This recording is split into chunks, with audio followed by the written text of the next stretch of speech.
We are looking at the series 10 Bad Girls in the Bible. And today we're looking at bad girl number 7, Sapphira. Now, I'm not sure that Sapphira is a bad girl. Let me explain. She and her husband came up with a plan to deceive their disciples, the apostles, to say they sold their land for this amount, even though they sold it for this amount. Whose idea was it? Maybe it was her husband's idea. And in those days, women really didn't have a voice. They just went along with whatever their husband said.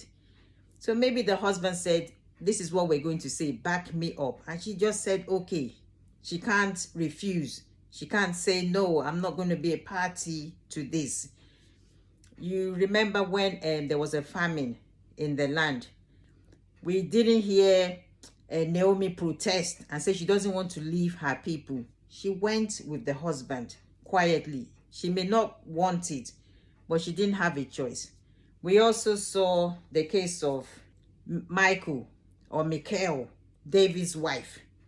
After David left, he had to flee. Michal's dad, Saul, gave her to another man, Paltiel. She was married to another man.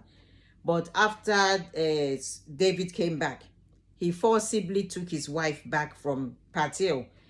We didn't hear Michal protest and say she doesn't want to go back to David. She loves Paltiel. She wants to stay with him.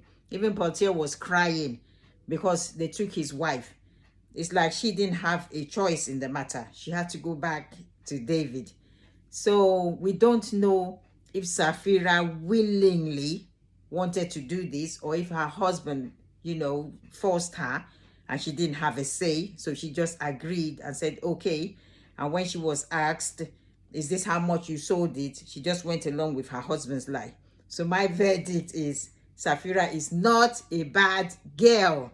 Not a bad girl.